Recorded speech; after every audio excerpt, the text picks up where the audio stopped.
Hi, my name is Tiana Karamayas and I'm a Cavoodle puppy coach and breeder for Noodle Way and River City puppies. As a coach, my philosophy is simple. A Cavoodle should always complement your lifestyle, not complicate it. And this is the foundation to everything I teach. For almost the past decade, I have been working in the breeding, training, grooming, and veterinary sectors of the small animal industry. I've also been raising Cavoodles for the past 16 years, so I have definitely learned a thing or two about the breed along the way. Now this podcast is all about Cavoodles. Raising Cavoodles, training Cavoodles, grooming Cavoodles, breeding Cavoodles, and how to shape the behaviour of a Cavoodle puppy.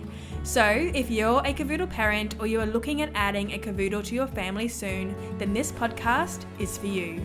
New episodes will be released each Tuesday morning, and you can follow me across all social media under the name @OodleWay for more tips and advice on Cavoodles. Thanks for tuning in. Hello and welcome back to the Cavoodle Coach Podcast. My name is Tiana Karamayas and I'm your host and your Cavoodle puppy coach. And in today's episode, I want to talk about how your Cavoodle's behavior will evolve as they grow older. And this is relevant because I recently went away on a holiday and I've come back to my 5-year-old Cavoodle Nessie, and guess what? At 5 years old, we are still doing some training. And so I want to talk about how their behavior is going to evolve, things that are going to influence your puppy's behavior, and why it's really important that their foundations, the training foundations that you lay when your Cavoodle is a puppy, is so critical to their entire life and ensuring that they behave for their entire life. So let's have a chat. Now, like I just mentioned, I have been away on holidays for the past 5 weeks, and this is the first time since having my Cavoodle Nessie that I have been away on holidays across the world from her for this amount of time. And throughout this period, she was staying with my parents, and my parents also have another Cavoodle, Chelsea, who used to be a breeding mum in my breeding program. And so Nessie and Chelsea, they are best friends. They're sisters. They're not blood related, but they're pretty much sisters. And they love spending time together. However, neither of my parents are Cavoodle trainers. Neither of them understand the way Cavoodles think and behave to the extent that I do. I've obviously taught them along the way, but it's never going to be the same as me. And when you have 2 Cavoodles who live in 2 different households, and then you bring them together for a period of time, there's obviously going to be different behaviors from each Cavoodle because they live in different households. It's like having 2 different packs of wolves. Each pack of wolves has their own rules within their home. And so with my parents, when Nessie went and stayed with them for 5 weeks, they took Nessie and Chelsea for walks every day, but they don't necessarily follow the same loose lead walking that Nessie follows when she's walking with me. And so I've come back from holidays 5 weeks later, and here I am grabbing my lead, grabbing my training pouch, grabbing my treats, and I am retraining Nessie her loose lead walking. Now, I have taken her on 2 walks since being home from holidays. The first walk, we were using the treats.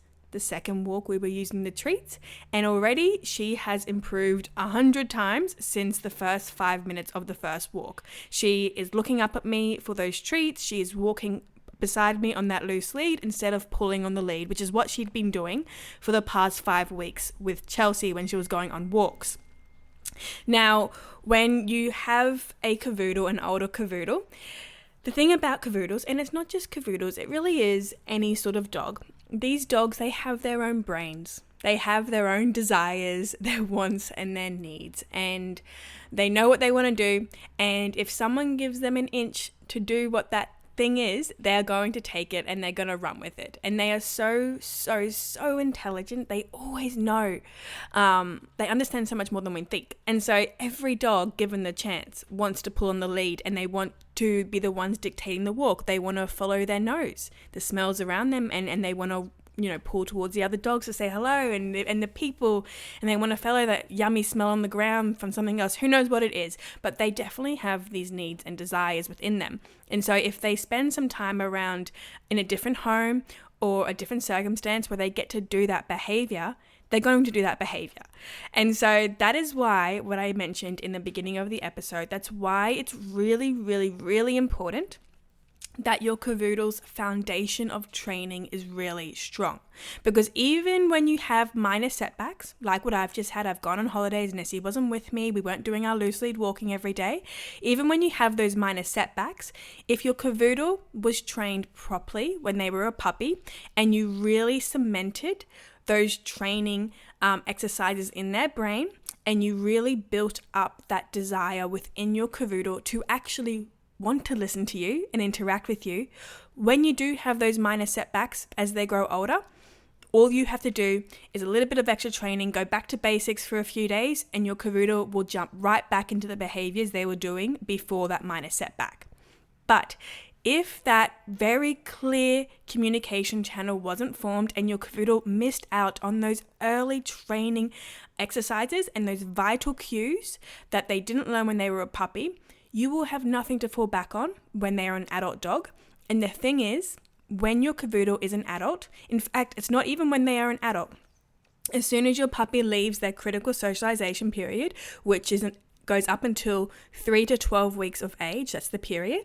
After that period, what happens is your cavoodle will take a lot longer to learn anything new.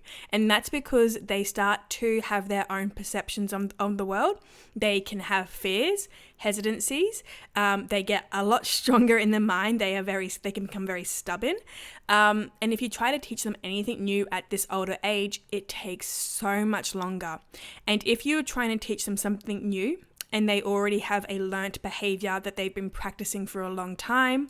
Let's say your cavoodle is 5 and suddenly now you decide you want to teach them how to loose lead walk. That's going to take you months and months and months of counter conditioning training.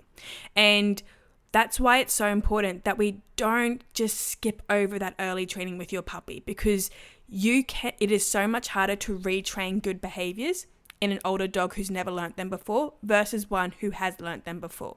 And I'm quite certain that anyone who is getting a cavoodle does not want a cavoodle who yanks on the lead, barks on the lead, jumps on people, doesn't listen in the home, pees all through the house, doesn't sleep all night, cries and barks and digs and chews furniture when you leave them alone. I'm certain no one wants to deal with a cavoodle who behaves like this. Everyone wants a well-behaved, calm cavoodle. It's why we get cavoodles. And if that is what you want, and that is your goal with your cavoodle, you need to put the time in when they are young to build those foundations of training so that it can carry you through your cavoodle's entire life, so that when you have these setbacks, because they're going to happen, you're going to go on holidays, your cavoodle will stay with someone else. When these things happen, your cavoodle will bounce back really quickly and they'll remember the things you taught them as a puppy, and you would have built that desire within your cavoodle to actually listen to you. And that is really important because cavoodles are not born with that desire. They are not a working breed dog. They're not a border collie. They're not a kelpie. They're not any of these working breeds who will do anything at all just to get your attention. And they don't have that natural desire within them to work and think and learn. We have to teach them this. We have to build this desire within them when they're a puppy. And without it, you'll go through your whole life with a cavoodle who doesn't listen to you, and you'll really struggle to get the behaviors you want. Now, I wanted to also mention some other periods of time in your cavoodle's life where their behavior will evolve as they continue to grow. Now, what we want to think about is the first 2 years of your cavoodle's life is a really, really big period of growth for them. You have the first 12 weeks of their life, which is the most influential period of their entire life, where you are able to shape and mold their behaviors into something that you want to see within your household. It is the most influential period, and that means if you do the work when they're under 12 weeks of age, they learn it like that. That was me clicking. I hope that didn't come across too loud in your ears, but they learn it almost instantaneously, and then they remember it. Once they leave that critical socialization period at 12 weeks of age, they go into a new period of growth, and now their brain has matured, and now they start to have their own ideas about the world. They start to have those fears and hesitancies, and they really can lack confidence during this time if we didn't build the confidence when they're under 12 weeks. Now, this period, that next period, carries them forward up until they're around, I usually say 4.5 to 5 months of age. Once they get to 4.5, 5 months of age, they start to enter their teenage period of growth. Now, when your puppy turns into a teenager, it doesn't matter how well you train them when they were younger. They are now a teenager, and so they decide to become very stubborn and they decide to push boundaries once again. And this is when the puppies who were trained well when they were under 12 weeks, these puppies can be reminded very quickly of the rules and the boundaries within the home, and they get through this teenage period without too much of a mishap, nothing too bad. But if those puppies didn't learn all of the training exercises well when they were young, and they didn't learn all the proper behaviors when they were young, this teenage period of your Cavoodle's life can be the worst thing you ever go through. They'll stop listening to you. They will not come when you call them. They will start having accidents in the house. They'll start barking at everything, jumping on everything. If you have a male dog, they might start marking their territory all throughout your house. They might start chewing things, digging in the backyard. It's really a time of terror. They just become like teenagers. And that teenage period for your Cavoodles, that hard period really kind of stays around until they're about 9 months of age. And again, the only thing that's going to bring you through that teenage period without too much disruption within your home is if you train them properly when they were younger, so that they already know the proper behaviors to display, and you can just remind them, hey, Dexter, that's not the behavior we do in this house, remember? When we have visitors over, you sit calmly on your bed, we don't jump on them and bark at them. And then you remind them once or twice, you say, hey, even though you've got all this sudden confidence and hormonal changes, that's not going to fly in this home. This is what we do. You reward them, and then they start listening again. But if they haven't learnt those behaviors before the teenage period, you have nothing to bounce back on. You're trying to teach them from scratch in a period of development when they have absolutely zero interest in listening to you. And you can probably understand how you don't get much success if you try to train a Cavoodle at this age without any prior training experience. Now, after 9 months of age, from 9 months of age up into about 2 years of age, 18 months to 2 years of age, your Cavoodle, I'm so sorry, my neighbour's dogs are barking, a delivery has arrived. During this time, your Cavoodle is still young. They're not fully grown adults. In size they're fully grown in size, but maturity-wise, brain development-wise, they haven't fully reached this until about 2 years of age. And so from 0 weeks of age to 2 years of age, that is really the entire training period for a Cavoodle. The training is never as intense as it is in the first couple of months that you bring your puppy home, but you will be continuously reinforcing the right behaviors within your puppy, within your home, for about the first 2 years of their life. And again, if you've done the right training when your puppy is young, it's not going to take too much time to reinforce this, and your Cavoodle will choose the right behaviors within the home because they want to make us happy and they want those treats, and that's the whole point of positive reinforcement training. But again, if those behaviors haven't been learnt when they were young, you will struggle for those 2 years of your Cavoodle's life. Now, after those first 2 years of your Cavoodle's life, they are now adults, they're mature in the brain, their energy significantly calms down, but what doesn't stop is their desire to be mentally stimulated. And this is the same for any breed of dog. If you were getting a puppy, a Cavoodle, under the belief that Cavoodles just sleep all day and that's all they need, then you're very, very sorely mistaken. Every single dog needs to be mentally stimulated. Of course, we've got some working breed dogs that need to be more mentally stimulated than a Cavoodle, but the Cavoodles still need that mental stimulation. A walk every day is great, but we need to actually help them think. Add some little challenges into their life. Make sure we have their brain think new smells, new games, new exercises. This sort of stuff is going to bring a lot of joy to your Cavoodle. And when your Cavoodle is happy, when they are satisfied and fulfilled, that's when they are going to relax in your home and they're going to be very happy and they're not going to do any attention-seeking behaviors. So it's really important that as your Cavoodle grows, we continue to support that really good behavior by continuing that mental stimulation. Don't stop once your puppy is no longer a puppy. Continue it throughout their life, and that's how you'll get the best behaved and happiest Cavoodle.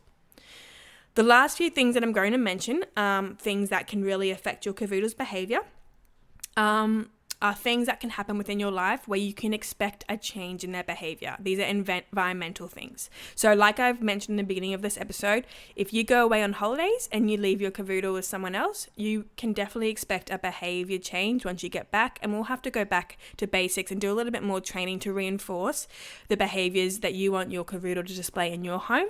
Again, it doesn't take long. It takes a couple of training sessions, if you have done the right training when they were puppies.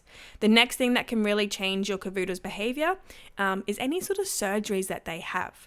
So if your Cavoodle goes and gets desexed, has teeth removed, teeth cleaned, maybe they need to get some dew claws removed, whatever the case, if your Cavoodle spends a length of time at the vet, or maybe they're just sick and they have to spend a couple of days in the hospital. Anything like this can cause a behavior change in your Cavoodle, just because they've had, I wouldn't call it a traumatic experience, because hopefully the vets have been very kind to your puppy, but it's different. It's a room full of strangers, a place that smells very different. There's a lot of anxiety in there from other dogs and other cats or animals in the vet. They're away from you, they have no explanation, they don't feel great. And so when they come home, we can always expect there to be a bit of a behavior change. And again, we provide lots of comfort because they've been at the vet, but we go back to our training and remind them that everything's okay, and we make sure we don't unintentionally create separation anxiety within our puppy, even if they're older. Because what happens is when your Cavoodle is away from you, and maybe they're a bit scared, a bit anxious, and then they come home to you, they can very quickly latch onto you as that source of comfort and safety. And if we give too much of that and we don't make sure that we are also helping to rebuild their confidence, that separation anxiety can form at any age in your Cavoodle's life. So going to the vet, spending time at the vet can definitely cause a bit of a behavior change, and we have to make sure we support them through that, build up their confidence again, and not create separation anxiety.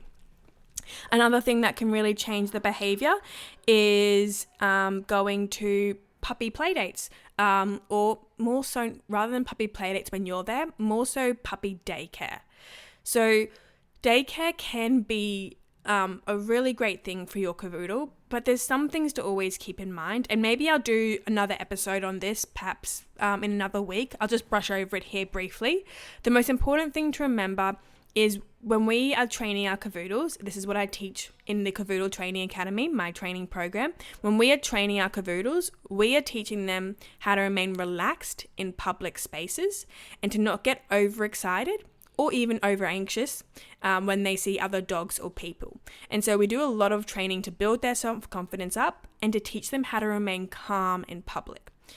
If we do too much puppy daycare, where your Cavoodle gets constant access to dogs and there's no regulation in the behaviors being displayed, and your Cavoodle is constantly following its desires, that can bleed into, when you go on walks, more pulling on the lead, more barking on the lead, more frustration on the lead because they want to go and play with the dogs, but suddenly they're on a lead when they're with you, but when they go to daycare, they're off the lead. So there can be some complications with that, but daycare can definitely influence your Cavoodle's behavior. And instead of just a daycare where the Cavoodles go into a really big open area and play all day, a better sort of daycare option is actually having a trainer come to your house. Maybe they pick up your dog and, a few other dogs, and they take them out on leads on adventures throughout the day.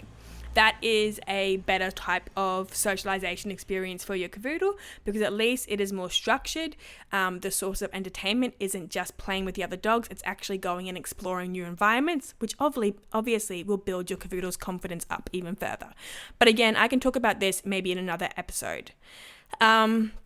The final thing that can change, there's lots of things that can change your Cavoodle's behavior, but the final thing I'm going to mention as one of the big things that can change your Cavoodle's behavior, actually, I'll say two more and then I'm done for the episode. Number one is if you take your Cavoodle away on holidays with you, so you change location, rather than being at your house, you go to a beach house, or you go camping, or you do something like this. That change in environment can change your Cavoodle's behavior, and so once you come back home, you just have to do some more reinforcing for a couple of days, remind the Cavoodle of how we behave at home, probably quite similarly to how it would be if you have children. You have to go from holidays, maybe back to school. And so you have to remind them, hey, we don't watch TV all day, we don't get all these snacks all day, we're back in routine. Same thing with a dog, we have to remind them, We're not on holidays anymore. We're back home. And these are the ways that we behave in the home. And the final thing that can change your Cavoodle's behavior that I'm going to mention in this episode as they grow older is literally how they are feeling in terms of their health.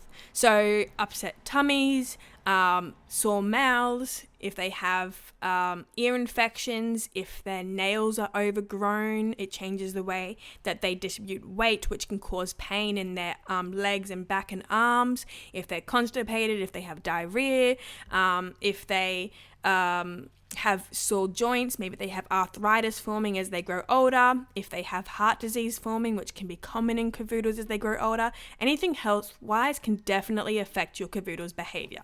And so the best thing you can do for this is obviously regular vet appointments. We go once a year for the vaccinations, but we should also go 6 monthly just for a general health check. We need to make sure that there's nothing that is causing our Cavoodles pain physically. So always keeping an eye on their teeth, making sure we're keeping those teeth clean, checking the ears, making sure there's no ear infections, keeping the nails nice and short to make sure it's not affecting the way they are walking, checking their poos when they poo to make sure it's all consistent, and having them on a really good quality diet. These things are going to make your Cavoodle feel healthy. They're going to feel good, they're going to feel happy, and just like us, if we feel good and we feel happy and healthy, we can stay a lot more focused with work. But if we're sitting there with a toothache at work, it's not going to happen as well. So same with our Cavoodle. If they're not feeling well, we can't expect their behavior to reflect that. So we need to optimize their health, make sure they are very healthy, getting all the care they need. And then if we do this, we can continue to expect them to focus at home, listen to you, and have those good behaviors. One thing that I will mention that a lot of people overlook, especially as we come into those summer months, is keeping your Cavoodle's hair and their coat too long. If your Cavoodle is hot, they are not going to want to listen to you. And I don't blame them. If I'm hot, I have no interest in focusing. So keep their coat nice and short over summer. Please make sure they're not fully matted from winter. Get the coat cut short, let your Cavoodle's skin breathe, let them feel cool, and you will find they are much, much happier within your home. Okay, I feel like I've said everything I wanted to say in this episode. Having a dog, it's a big journey. It is the best journey you will go on. Having a Cavoodle, they are the best companion you can ever have. But if you want certain behaviors to be displayed in your Cavoodle's life, if you do want them to be calm and relaxed and to listen well and to not have overexcitement, hyperactivity, no anxiety, if you want none of these behaviors in your Cavoodle, it is really important that you do the early training with them, because that is the foundation of their behavior for their entire life, and it's what we fall back on when we have little mishaps in their lives. We go on holidays, they feel unwell, they go to the vet, they go through their teenage period, whatever it is. When those things happen and arise, because they always will, that's what we fall back on, that early training that we have done. And it's really important we have something strong to fall back on, because it'll carry you through all those little interruptions in your Cavoodle's behavior really quickly, and you'll get over those humps like it never even happened. So if you are getting a Cavoodle and you do want to do the right training with them when they are younger, and you want that really strong foundation to fall back on, have a look below. I'm going to link my Cavoodle Training Academy program. I have designed it for anyone getting a new Cavoodle. It's suitable for any Cavoodle puppies joining when they are under 16 weeks of age. If you can join before you bring your puppy home, that is the best time to join, because there is a really big Cavoodle preparation module inside, which will make sure you are fully prepared for your puppy's arrival. And with the Cavoodle Training Academy program, it is a 4-week program with 4 weeks of daily training schedules that I have literally followed myself with my Cavoodles.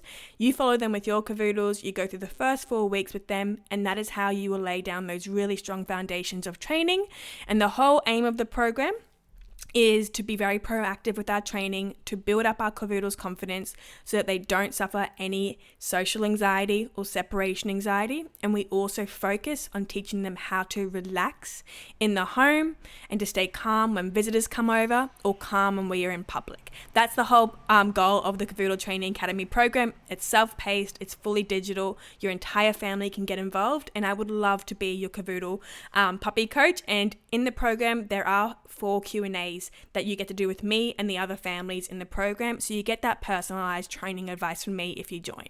So the link's down below. I would love to see you in the program if you are getting a Cavoodle puppy, or if you already have one at home and you're wanting to just get that on top of their training, you can definitely join. I'd love to see you in there. And that's it for today's episode. I will see you next week for the next episode. This has been your Cavoodle coach, Tiana Karamayas. I'll see you later. Bye.